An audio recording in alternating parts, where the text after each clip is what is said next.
আসসালামু আলাইকুম প্রিয় অষ্টম শ্রেণীর শিক্ষার্থীরা, আশা করি তোমরা অনেক অনেক ভালো আছো। আলহামদুলিল্লাহ আমিও ভালো আছি। তোমাদের মাঝে আরও একটি ক্লাস নিয়ে হাজির হলাম। পূর্ববর্তী দুইটি ক্লাসে তোমাদের গণিত বইতে 4 নং 5 নং যে প্রশ্নগুলো ছিল সেগুলো সমাধান করে দিয়েছিলাম। আজকের ক্লাসে তোমাদের গণিত বই 10 পৃষ্ঠায় যে 6 নং যে সৃজনশীলটা আছে সেটার সমাধান করে দেওয়া হবে ইনশাল্লাহ। আর আমি আশাবাদী তোমরা যদি মনোযোগের সাথে ক্লাসটুকু দেখো এবং সাথে প্র্যাকটিস করে এরকম যত প্রশ্ন পরীক্ষায় আসুক না কেন তোমরা পরীক্ষায় আনসার করতে পারবা। তো চলো আমরা একটু আগে প্রশ্নটা দেখি। যেমন এখানে কি আছে, 29 ও 37কে দুইটি স্বাভাবিক সংখ্যার বর্গের সমষ্টি রূপে প্রকাশ করো। কি বলছে? 29 37কে দুটি স্বাভাবিক সংখ্যার বর্গের সমষ্টি রূপে প্রকাশ করার কথা বলছে। তো আগে স্বাভাবিক সংখ্যা কোনগুলো সেগুলো তো আমাদের জানা দরকার, তাই না? দেখো আমি প্রশ্নটা আগে থেকে একটু তুলে নিয়েছিলাম। যেমন মনে করো এখানে লেখা আছে কি 1, তারপরে কত আছে 1 2 3 4 5 6 7, এগুলো কি মূলত স্বাভাবিক সংখ্যা। এগুলো কি স্বাভাবিক সংখ্যা। এখন দেখো একের বর্গ করলাম, একের উপরে কি করলাম বর্গ করলাম বা একের স্কোয়ার করলাম। এক মূলত এখানে কয়টা আছে? দুইটা। এক মূলত আছে কয়টা? এখানে দুইটা। তো এক যদি আমরা দুইটা গুণ করি কত আসতেছে? একে একে এক, তার মানে একের বর্গ কত? এক। বুঝতে পারছো? তো আবার দুইয়ের যদি আমরা বর্গ করি মানে স্কোয়ার করি বা দুইয়ের বর্গ করলাম, তো দুই এখানে কয়টা আছে? দুইটা। 2 গুণ 2, তার মানে 2 দুগুণে কত আসতেছে? 4, তার মানে 2-এর বর্গ কত? 4। আশা করি বুঝতে পারছো। একের বর্গ 1, 2-এর বর্গ 4, তার কীভাবে 3-এর বর্গ কত আসবে? 3 3 9, কারণ 3 এখানে 2টা গুণ করা হবে। আবার 4-এর বর্গ কত আসবে? 16। আবার একইভাবে 5-এর বর্গ কত আসবে? 5 5-এ 25। সেমভাবে 6-এর বর্গ কত আসবে? 6 6 34। একইভাবে 7-এর বর্গ কত আসবে? 7 7-এ 49। হ্যাঁ, আশা করি এগুলো তোমরা বুঝতে পারছো। স্বাভাবিক সংখ্যা কি, বর্গ কি, এটা তোমাদের বোঝানোর জন্য কিন্তু এখানে দেওয়া হয়েছে। হ্যাঁ, এটা মূলত কিন্তু তোমরা আবার পরীক্ষায় গিয়ে এগুলো করে ফেলবো না, কেমন? এটা কিন্তু এক্সট্রা কাজ করা হয়েছে তোমাদের বোঝানোর জন্য। তো দেখো প্রথমে এখানে কি দেওয়া আছে? 29। তো আমরা এখানে বড় করে এই যে 29, তারপর কত আছে? 37। 29 কীভাবে আমরা পেতে পারি যদি একটু দেখি। দেখো যে 5 5-এ কত? 25, 6 কত? 34, তার মানে 34 কিন্তু 29-এর চেয়ে কী হচ্ছে? বেশি হচ্ছে। তো বেশি হলে কিন্তু হবে না, যা দেওয়া থাকবে তা নেওয়া যাবে বা তার চেয়ে কম নেওয়া যাবে, তার বেশি নেওয়া যাবে না। তাহলে আমরা কত নিতে পারি? 25 নিতে পারি, 34 নয়। তাহলে 25-এর বর্গ কত? 5। তাহলে আমরা কি লিখতে পারি এখানে যে 25। হ্যাঁ, 25 25 যোগ চিন্তা করো 25-এর সাথে কত লিখলে আমরা 29 পাবো? 25-এর সাথে যদি আমরা 4 লিখি তাহলে কত আসবে? 29 আসবে। 25-এর বর্গ কত লিখে দেখাইছিলাম, কিন্তু আবারও একটু দেখাই নিই। দেখো 25-এর বর্গ কত? 25-এর বর্গ হচ্ছে 5। তাহলে আমরা কত লিখতে পারি? 25-এর বদলে আমরা লিখতে পারি কি 5। 5-এর উপরে কি করতে পারি? বর্গ। আবার 4-এর বর্গ কত? 4-এর বর্গ সংখ্যা, হ্যাঁ, তো 2। 2-এর বর্গ করলে কত আসতেছে? 4। তার মানে 4-এর পরিবর্তে আমরা কি লিখতে পারি? 2-এর উপরে স্কোয়ার দিতে পারি। হ্যাঁ, দিলে কত আসতেছে? 4। তো আশা করি একটুক্ষণ তোমরা বুঝছো। হ্যাঁ, একইভাবে আবার 37। তো 37 কীভাবে পেতে পারি? এদিকে যদি একটু থাকায় দেখো 6 কত? 34। হ্যাঁ, 7 কত? 49, তার মানে 7-এর বর্গ যাবে না, যাবে কত? 6-এর বর্গ, কারণ আছে সর্বোচ্চ কত? 37 পর্যন্ত। তার মানে আমরা 49 কীভাবে নিব? তাহলে 34-এর বর্গ কত? 6। তাহলে আমরা এখানে কি লিখতে পারি? 34। 34 3 6। তো 34-এর সাথে কত যোগ করলে 37 আসবে? একটু চিন্তা করো। একেবারে যে 34-এর সাথে 1 যোগ করে দাও, দিলে কত আসতেছে? 37। তো 34-এর বর্গ কত? 6 6 কত? 36, তার মানে 34-এর বদলে আমরা লিখতে পারি 4 স্কোয়ার যোগ আর 1-এর বর্গ কত? 1ই, কিন্তু 1-এর স্কোয়ার। এটা কিন্তু দেখাইছিলাম যে 1-এর বর্গ কত? 1। 1-এর বর্গ মানে কি? 1, কারণ 1 2টা গুণ করলে কত আসতেছে? একইভাবে আবার একই চলে আসতেছে। তো আশা করি অঙ্কটুকু তোমরা বুঝতে পারছো। হ্যাঁ, এরকম যত প্রশ্ন আছে আশা করি এখন সমাধান করতে পারবো। তারপরে আবার যে খ নং যে প্রশ্ন আছে সেটা একটু দেখো। তালিকার পরবর্তী 4টি সংখ্যা নির্ণয় করো। কি করার জন্য বলছে? তালিকার পরবর্তী 4টি সংখ্যা নির্ণয় করো। আমরা কিন্তু করছিলাম, হ্যাঁ, পাশে বলছিল কি প্রতিটি তালিকার পরবর্তী সংখ্যা নির্ণয় করি। একই কথা, একই প্রশ্ন। এটা যা 4 নং যে প্রশ্ন আছে ওইটা সেম। আশা করি এগুলো যদি তোমরা ভালোভাবে দেখে থাকো, এটা তুমি নিজে থেকেই করার কথা। তারপরে দেখো আমি একটু সমাধান করিয়ে দিচ্ছি। হ্যাঁ, কি বলছে? তালিকার পরবর্তী 4টি সংখ্যা নির্ণয় করে। তাহলে আমরা কি করতে পারি? আগে তালিকার সংখ্যাগুলো তুলে নিতে পারি। তুলে নিই তালিকার সংখ্যাগুলো।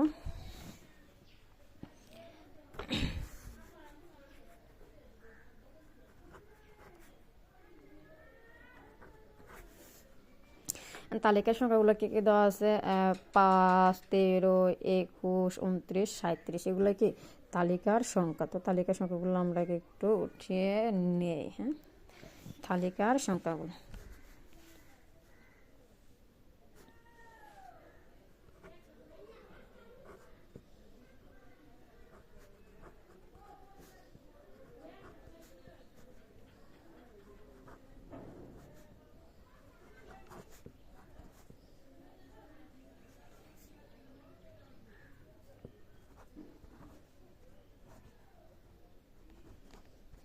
তালিকার সংখ্যাগুলো কি কি আছে? 5, 13, তারপর আছে কত? 21। 5, 13, তারপর আছে কত? 21, তারপর আছে কত? 29, তারপর আছে কত? 37। এগুলো হচ্ছে তালিকার সংখ্যা। হ্যাঁ, তো তালিকার সংখ্যাগুলো আমরা উঠিয়ে নিলাম।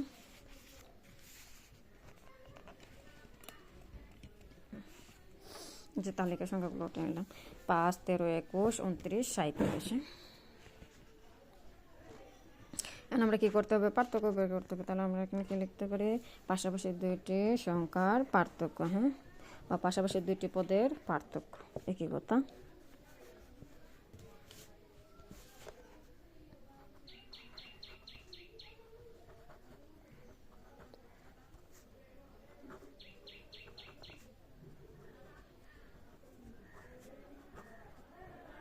দুইটি পদের পাশাপাশি দুইটি পদের পার্থক্য। হ্যাঁ,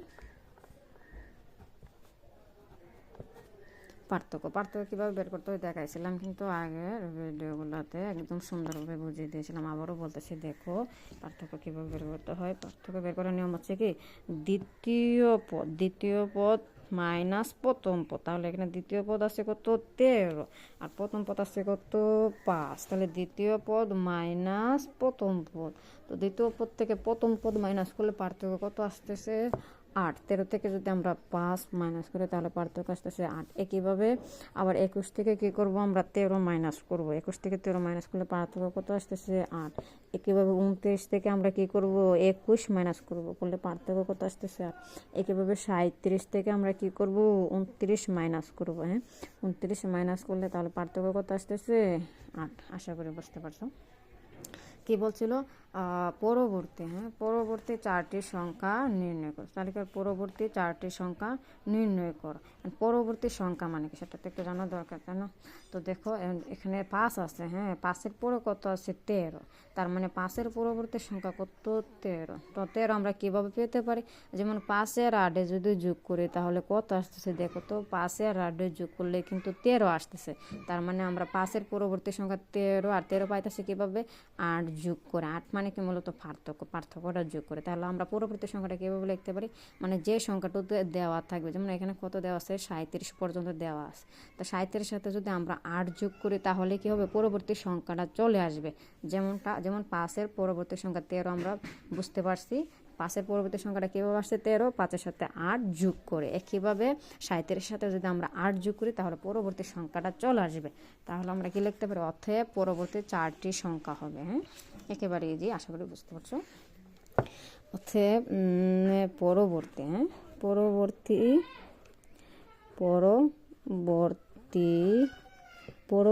4টি সংখ্যা। কয়টি সংখ্যা? পরবর্তী 4টি সংখ্যা। পরবর্তী 4টি সংখ্যা হবে পরবর্তী 4টি সংখ্যা হবে যথাক্রমে। হ্যাঁ,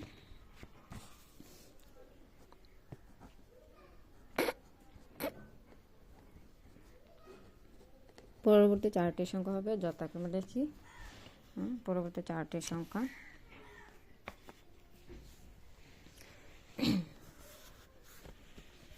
কত আসছিল লাস্টে, একেবারে শেষে 37 আসছিল। হ্যাঁ, 37 যোগ কত, 37 যোগ 8, 37 আর 8 যোগ করলে কত আসতেছে, 45। হ্যাঁ, 45। আবার একইভাবে 45-এর সাথে আমরা কি করব, 8 যোগ করব। 45 যোগ 45 যোগ কত, 8, তাহলে কত আসতেছে, 45 আর 8 যোগ করলে, সরি এখানে 8 না 5 হবে, বলে লিখে ফেলছে। হ্যাঁ, এটা একটু বুঝে নিও তোমরা, এখানে কত 5 হবে, এটা 5। তাহলে 45 আর 8 যোগ করলে কত আসতেছে, 53, 5, 3। হ্যাঁ, তাহলে 45 আর 8, এটা কিন্তু 45। হ্যাঁ, একটু ওভার রাইটিং করা হয়েছে, সরি আন্তরিকভাবে। 45 যোগ কত, 8, 45 আর 8 যোগ করলে কত আসতেছে, 53। একইভাবে কি 53 আর কত যোগ করব, 53 যোগ 8, 53 যোগ 8 কত আসতেছে, 53 আর 8 যদি যোগ করি তাহলে আসতেছে কত, 61। এবং 61 আর 8 কি করব, যোগ করব। 61 যোগ কত, 8, তাহলে কত আসবে, 61 আর 8 যদি আমরা যোগ করি, 61 আর 8 যোগ করলে আসবে কত, 69। হ্যাঁ, আশা করি তোমরা বুঝতে পারছো পরবর্তী 4টির সঙ্গে কীভাবে বের করতে হয়। তারপরে দেখো গ নং প্রশ্নটা একটু। গ নং প্রশ্ন কি বলছে, তালিকার প্রথম 50টি সংখ্যার সমষ্টি নির্ণয় করে। একেবারে এই যে দেখো বুঝিয়ে দিচ্ছি, তালিকার প্রথম 50টি সংখ্যার সমষ্টি নির্ণয় করো। কয়টা সংখ্যার কথা বলছে, 50টি সংখ্যার সমষ্টি নির্ণয় করার কথা বলছে। তো এখানে লিখে ফেলি, দেখো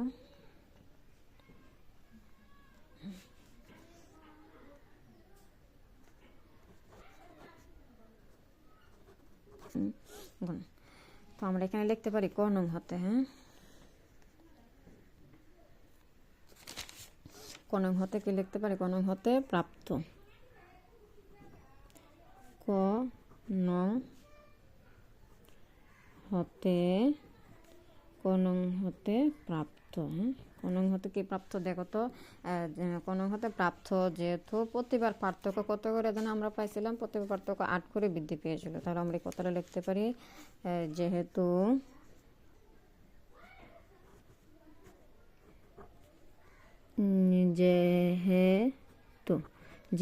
প্রতিবার, হ্যাঁ প্রতিবার কি, প্রতিবার প্রতিবার পার্থক্য 8 করে, প্রতিবার পার্থক্য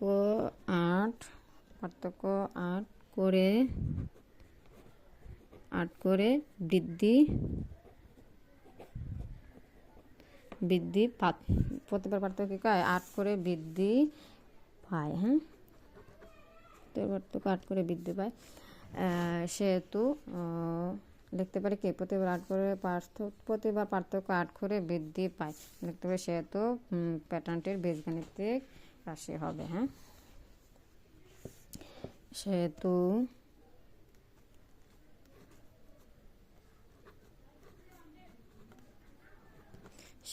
প্যাটার্নটির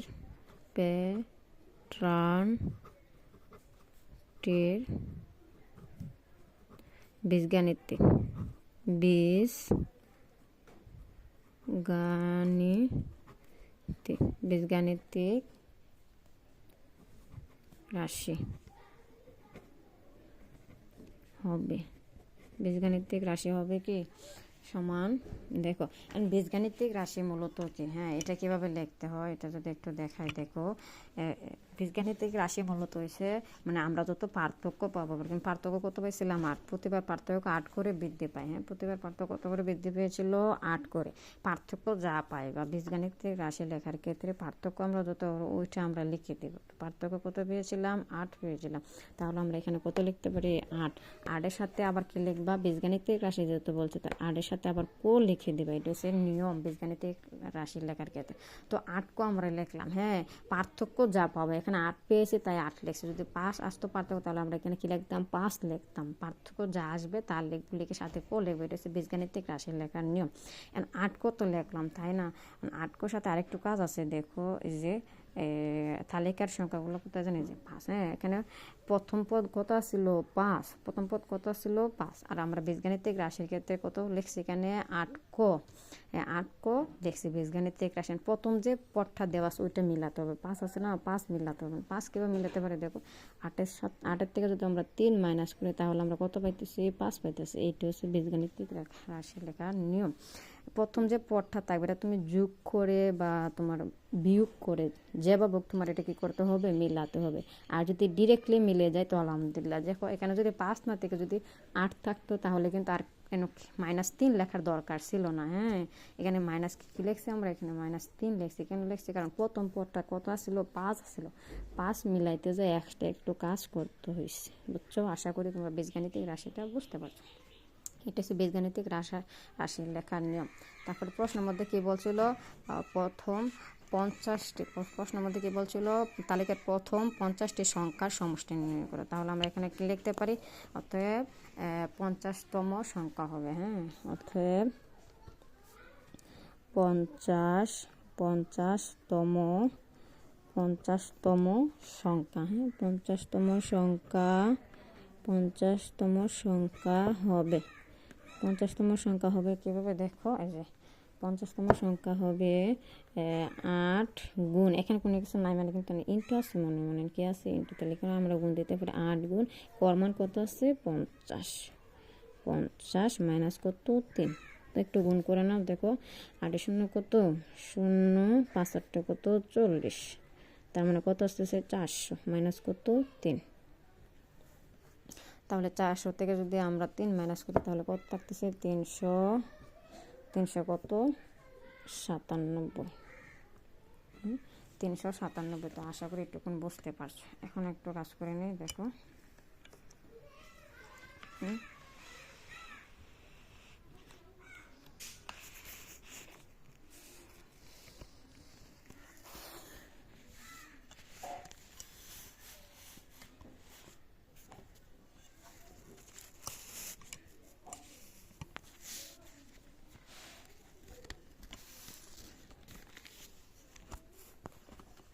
কি বলছিল, তালিকার প্রথম 50টি সংখ্যার সমষ্টি নির্ণয় করো। প্রশ্নটার মধ্যে কি বলছিল, তালিকার প্রথম 50টি সংখ্যার সমষ্টি নির্ণয় করো। সমষ্টি নির্ণয়ের সূত্র হচ্ছে এগুলো লিখতে হবে, এগুলো লিখতে হবে। হ্যাঁ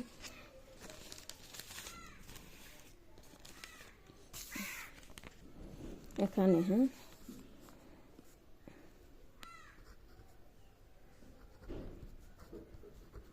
এখানে প্রথম পদ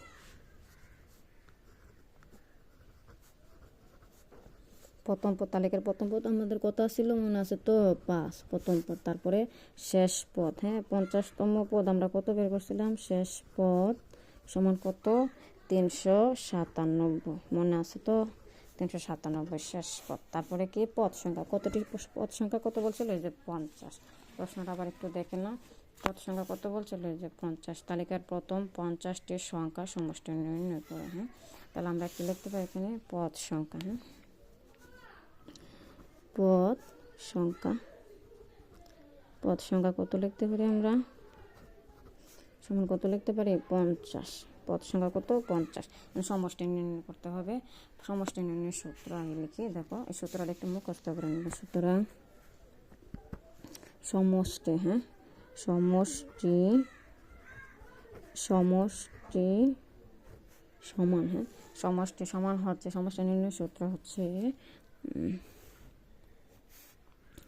প্রথম প্রথম পদ যোগ শেষ পদ, প্রথম পদ যোগ কি শেষ পদ ভাগ 2, এটা হচ্ছে সমষ্টি নির্ণয়ের সূত্র। আর গুণ পদ সংখ্যা, হ্যাঁ গুণ কি পদ সংখ্যা। দেখো এখানে কি লিখলাম, প্রথম পদ 5, তারপরে কি শেষ পদ 397, যা পাইলাম। পদ সংখ্যা কত বলছিল 50, সমষ্টি নির্ণয় সূত্র কি প্রথম পদ যোগ শেষ পদ গুণ কি পদ সংখ্যা, তারপরে কত ভাগ আছে কত 2, মানটা বসাই দাও, মান বসাই দিয়ে ক্যালকুলেশন করে নিলে আনসার চলে আসবে একেবারে ইজি।